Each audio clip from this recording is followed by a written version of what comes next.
when we have those little masturbation sessions, we can pump many out. That was graphic. All hail the clit! Hello, welcome back to Cliterally the Best, where we talk about your body, sex and self-love.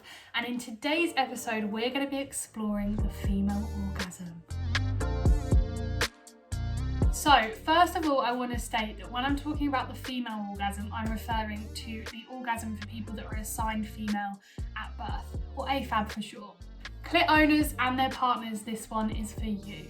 So, why exactly is the female orgasm so mysterious? The simple fact is there has not been enough scientific research done into the female orgasm, and this should really change.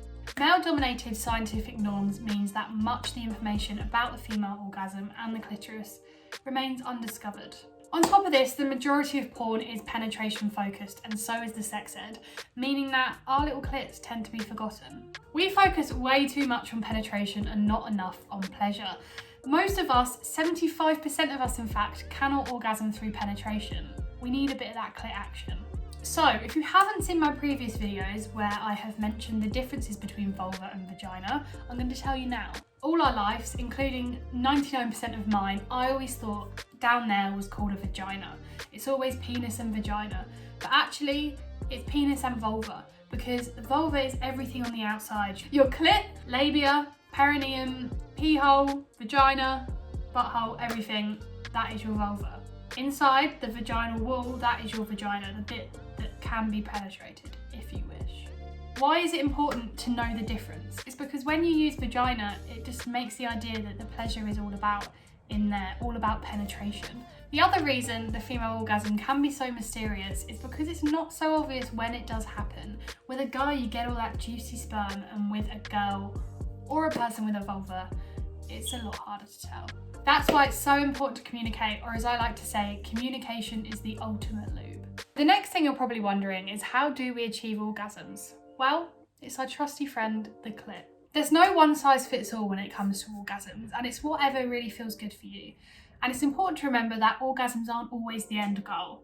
As long as you're having a good time, it's all gravy. Personally though, I love an orgasm. So, the clitoris, as you can probably guess, I love it. It's Cliterally the best. But what exactly does it do, and how does it give you an orgasm? The clitoris can range from 7 to 12 centimetres long. Yeah, big. It's because it's a bit like an iceberg. So the tip of the iceberg is the bit that's external. The rest of it is internal, and it wraps around your vagina and everything that is good. Another cool fact that I like to tell people is the clitoris never stops growing. That means that in your 90s, it could be double the size. And I can't wait for that day. The clitoris is a great organ. It's the only organ that exists for pleasure, and pleasure alone. So I'm not going to give you a full-on tutorial how to stimulate your clit. One, because that would violate YouTube's guidelines, and two, because everybody does it differently. It's whatever works for you. Don't forget about her. And guys, try and find it. It's really not that difficult. So we know it's best to stimulate your clitoris from the outside, but why does it feel good inside? What's this G-spot? Is it real? Spoiler, it's not really real. There's not a magic button. So, the G-spot isn't a magic button or an organ or something you can press and everything goes crazy. The G-spot is an area, so it's better to say the G area if you are talking about it, but there is no specific place for everyone. It's basically wherever feels good. It's actually a place on the anterior wall, the top of your vagina, and this is where all the good stuff like the urethral sponge, skin glands meet with the clitoris, and it can feel really good. This is why some people can orgasm through penetration, and why some of us can squirt, but that's for another episode. This area is not so well defined like the clitoris on the outside.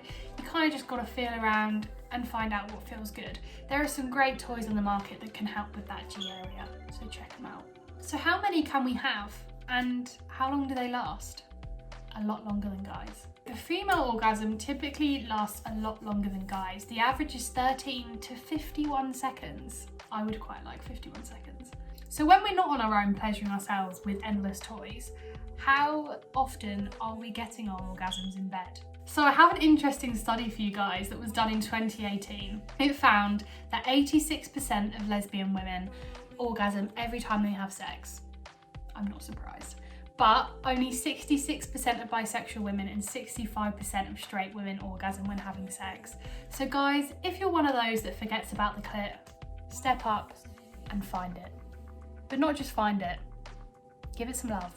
So, the same study revealed several factors that helped women achieve their orgasms. Things like oral sex, sexual fantasies, communicating, higher relationship satisfaction, the list goes on. It's important to remember that it's okay if you've never had an orgasm. It can take time. The best thing I recommend is exploring your own body, making yourself come, finding out what you like. Because if you don't know what you like yourself, how are you going to tell your partner? And how are they meant to know? Thank you so much for tuning into Cliterally Best as always, and I hope you learned something new about the female orgasm, whether you have one or you don't.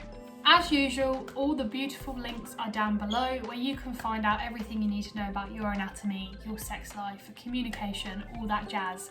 It's all below there. Drop a comment and subscribe and let me know what you'd like to see in future episodes. Now, I hope you all have mind-blowing orgasms, and until next time, my little clits, bye!